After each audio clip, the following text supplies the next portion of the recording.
It's a question. It's a statement. I said, you're the best. It's true. Dogus.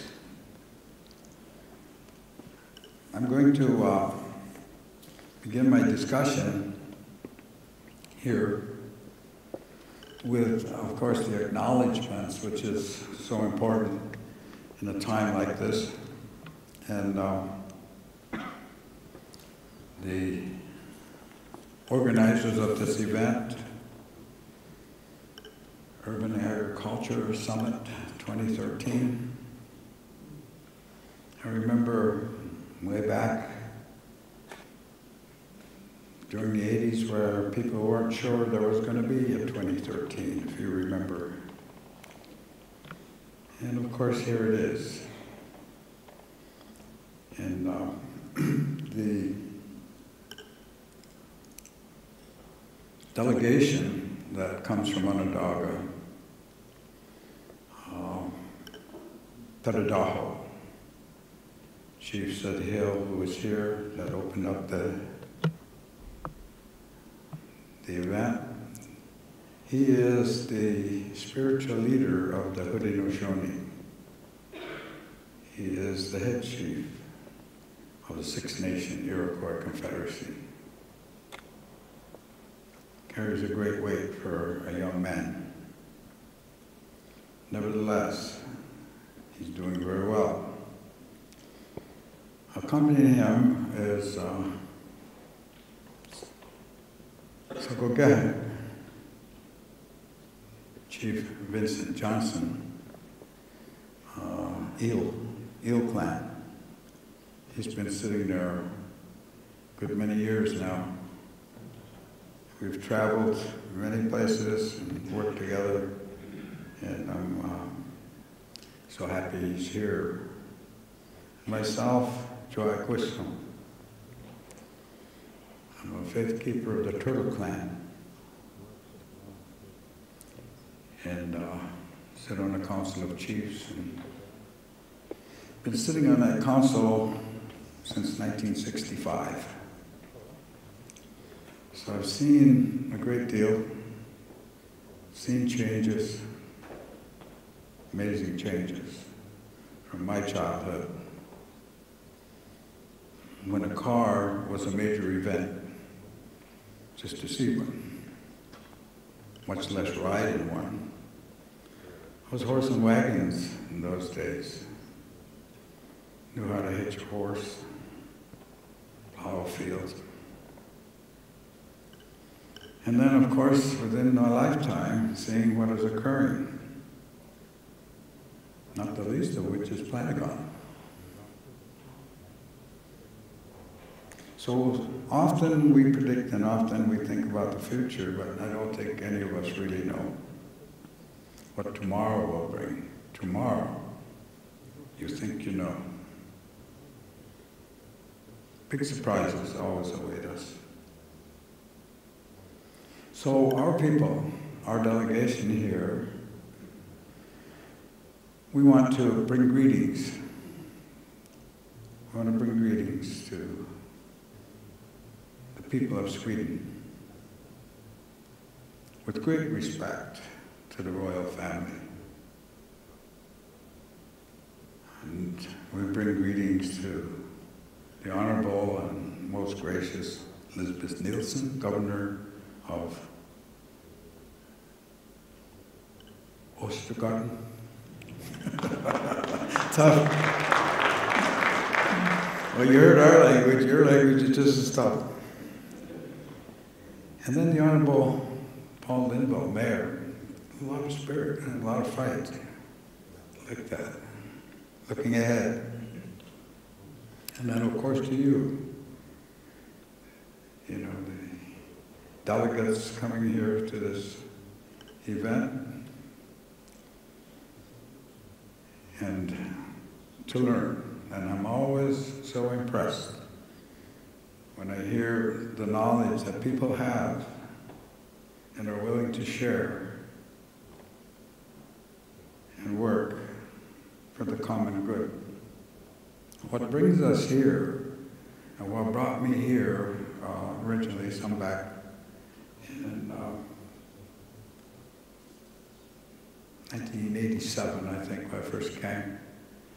And sitting in the front row here is one of the people that brought me. Actually, Hanukkah Dopping, of course you know, great journalist, knocked on my door at Onondaga with a friend, Tonio Moya, and a guy with a big camera on his shoulder. What was his name? Are you Oren Lyons? Yeah? We want to talk to you. Where are you from? Well, here. It's an amazing thing. From that discussion, we wind up here. And that was 97.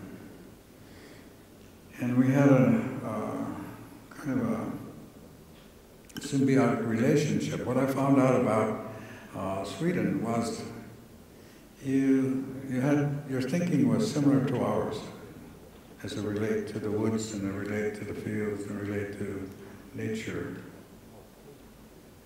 There's a lot of respect here for nature, and there's a lot of discussion about community. And community is really fundamental to peace. And the community that we embrace, the Haudenosaunee, is the community that Chief Hill was talking about, Tadadaho, the earth, the plants, the animals, the trees, the fish, the birds, the elements, the wind, food that we grow,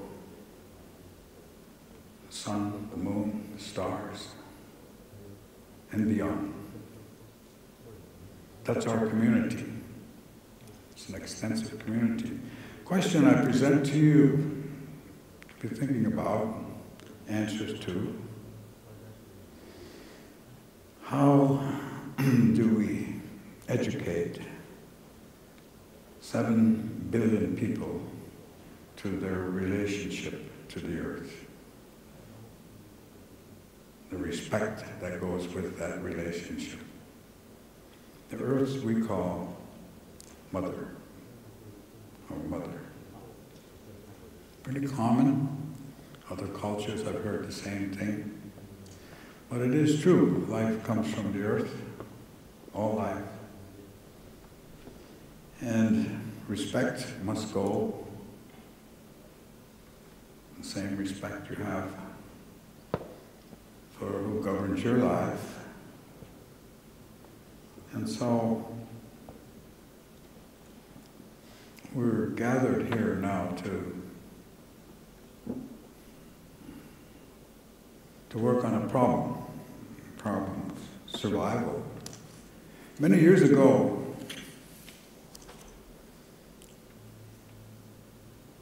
(1854),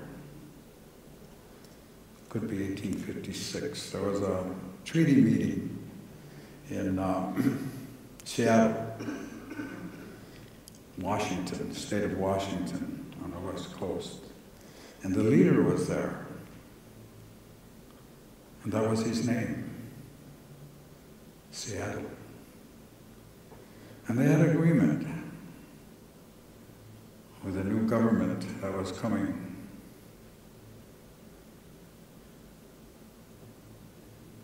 And they made an agreement about how they would live together and how their nations would work together in the coming years.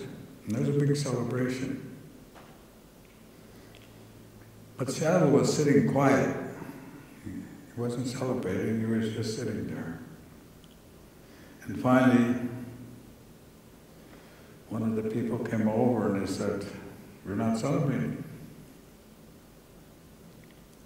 Why aren't you enjoying this great event that we just accomplished?" And he said,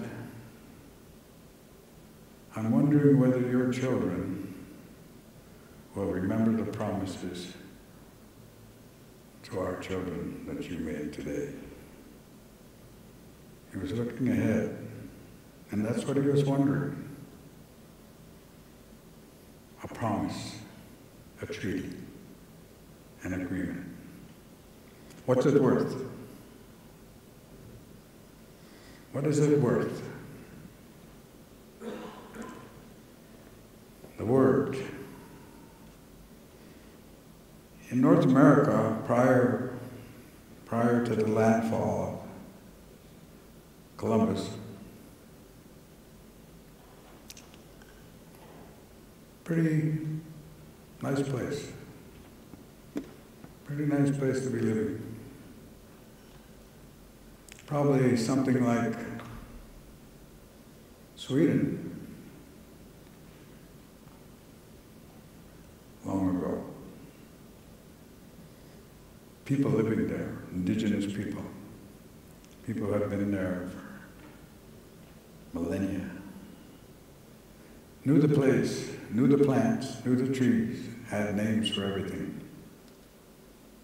And had a relationship. So you'll note that Sagogan is the leader of eels. And I am a leader of turtles. And how did that come about? What does that mean? Anthropologists, historians say, well, it's quaint. These indigenous people are quaint. They have curious customs.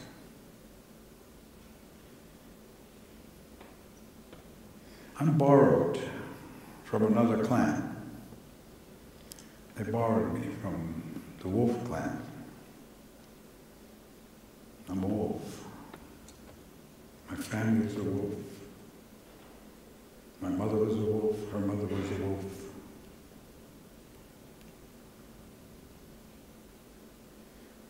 That's our relation.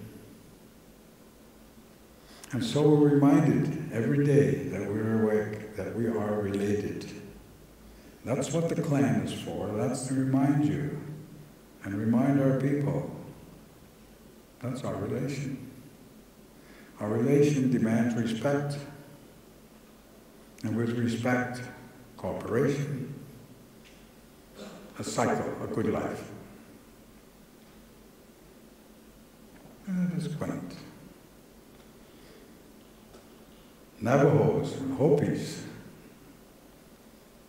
We got 8 clans. Beaver, wolf, snipe, turtle. They sit on this side of the house. On the other side of the house is a deer, a bear, a hawk, the eel. And with our Seneca brothers, the heron. They're the only ones that have that heron. And we converse. We work together. So on this side, my clan mother could borrow from this side the house, which is the Mohawks, the Onondagas, and the Senecas, the elder brothers, Cayugas, Oneidas, Tuscaroras, 2 houses. They sit. On this side, in the Onondaga Longhouse, chiefs from there, chiefs from here, and Tatadao. On this side, the people. Long ago, a peacemaker came among us, the warring nations, a long story, epic story, can't go into it. But we were fighting. And this kind of a fight that goes on through centuries. When I saw Kosovo and what was going on there. I said, that's the kind of a fight we were in. Blood fight. Forgot why.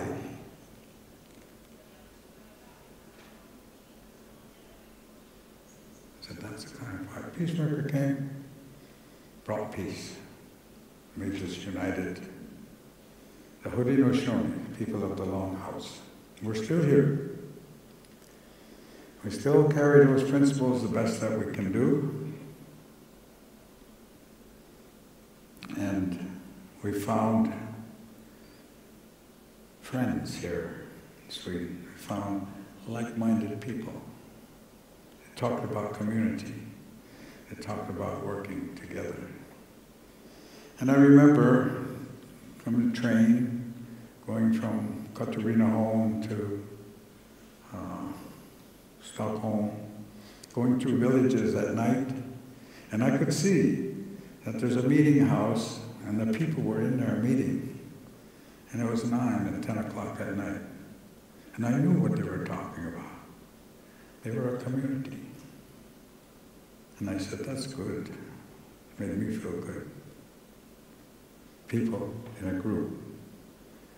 Common cause. Working for the commons. Peacemaker said to us many instructions, but the one that drives many people today that you hear about is the 7 generations.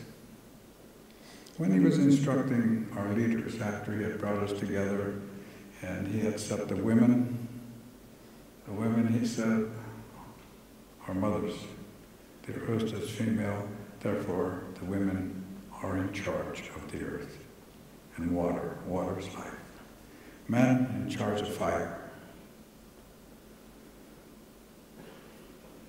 And so, he said, henceforth your nations will be following the woman. Whatever the woman is, that will be what the children will be. She will carry the nation and the clan. And so it is today. And he put up 5 leaders. Clan mother, chief, sub-chief, faith keeper female, faith keeper male, to look after that family. Clan mother had the duty to choose all the leaders in her clan. Also, by the way, has the power of recall. That's 1,000 years ago. They were telling us in the United States that they had democracy, but only the men were voting. Now, how do you leave out 50% of human life and call it a democracy? You all know, with your families, your partners in life, men and women, have a duty to work together. Know how to do it. Mothers, life depends on it. So, Peacemaker organized a balance in our structure. She chose the leaders by consensus. Her family had to agree by consensus of her choice. The chiefs sitting had to agree by consensus of her choice. The Confederation agreed by consensus before that person stands. Checked over pretty thoroughly. Tough to get there. Nobody wants that job. It's a hard job. 24 hours a day, the rest of your life. But what are you doing? You're working for the future. Peacemaker said, when you sit in your council for the welfare of the people, think not of yourself, nor of your family, nor even your generation. He said, make your decisions on behalf of the future generations coming, Those faces looking up from the earth, layer upon layer, depending on you for their security, for their welfare. That's your job. That's responsibility. I don't see much of it here in the leaders today in the world. I don't see them looking beyond 10 years, 4 years, never mind generation, never mind 7. When we speak across the fire in our meetings, Swayanishu, we say, yeah. I asked our old leader, I said, what's that mean? Well, he said, it means the chief. And the other side said, no. Tell me what it means. Oh, he said, well, it means you who see far in the future.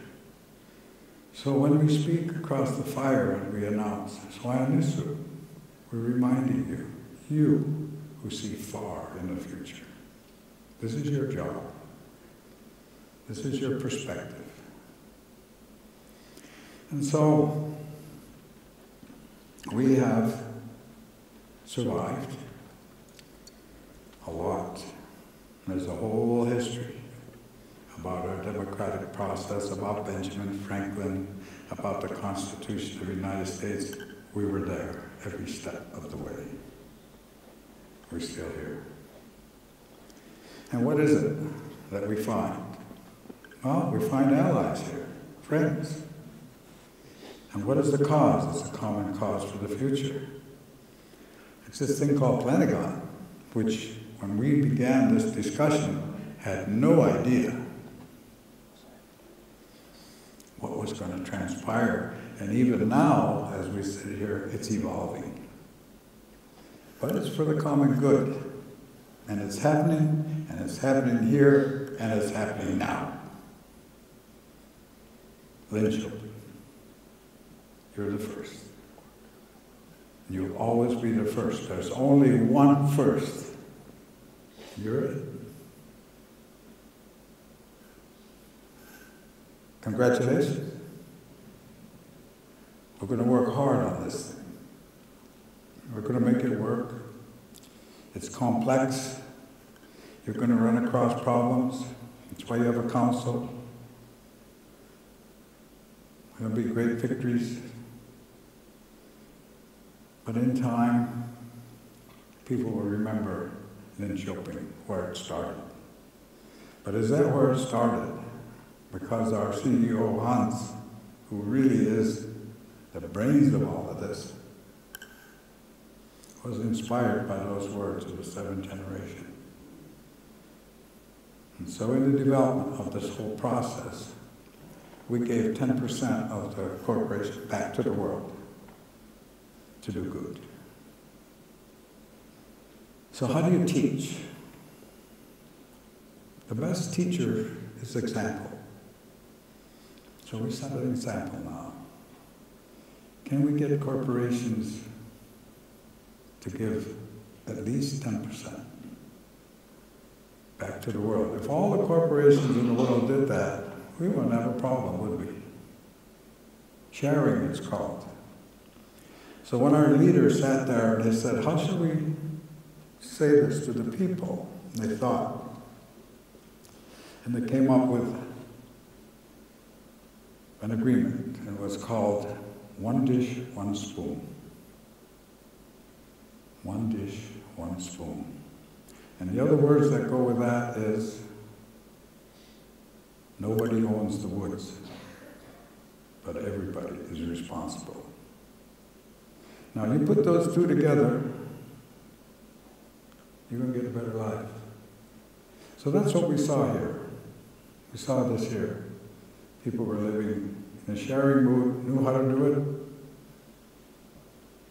had a rule. Pick berries anywhere, anytime. We have that same rule. So over the course of time now, we have developed this amazing, astonishing invention, you want to call for the common good. That's what we want, for the people, all the people. It's not going to solve all the problems that you heard here, but it's going to help. And who knows where that'll come from. The Spirit is here. I'm very energized. At my age, it takes a lot to energize. And this one's got me going. Now, this is a good one. Chiefs love it. People, we're going to build. We're going to build here. And in time, this town is going to become very well known for your spirit and your courage, the courage of your leadership. It's what it takes. It's what it takes. So, as we know, tomorrow is always a surprise. But now we've set sail, caught a good wind, I'd say. Caught a good wind. And we're the captains. It's our ship. Where it goes, how well it does, it's up to us. But remember, it's for the common good. It's for the commons. It's for the future. So we've added our voice into this business of the future. And a great deal of spirit and a great deal of energy now in this challenge that we all face collectively. And talk to your leaders. 2 years ago, Wall Street was invaded by 99%ers. Everybody heard about that, right? And the media put an immediate spin on that and said, well, it's too bad they don't know why they're there. And all the people listening to the media said, yeah, gee, they don't even know why they're there. That was the media, run by the corporations, of course. But of course they knew what they were there. They were there because that's the problem. That's why we're here. Hey, everybody. Something different about those 99%ers. What was it? Well, it wasn't black people. It wasn't Indians. It was white kids saying, hey, Dad, hey, Mom, here's your problem. But they moved them out, didn't they? What happened is the past fall. Wall Street got visited again, and this time by the Atlantic Ocean. Don't move that out. Nature's the boss, and don't you forget it. And if you don't know how to deal with it, it'll teach you one way or the other. That's what you have to understand. And work with it goes on forever. We've given what we have here, it's up to us to how it's going to end. And so here, I see doggone good fight going on. A voice for the future. Spirit for the future. A good coalition. Indian in his canoe come over here, a warrior, met the Viking in his ship, catching the wind. But this time, mission of peace. That's where we're going. Thank you.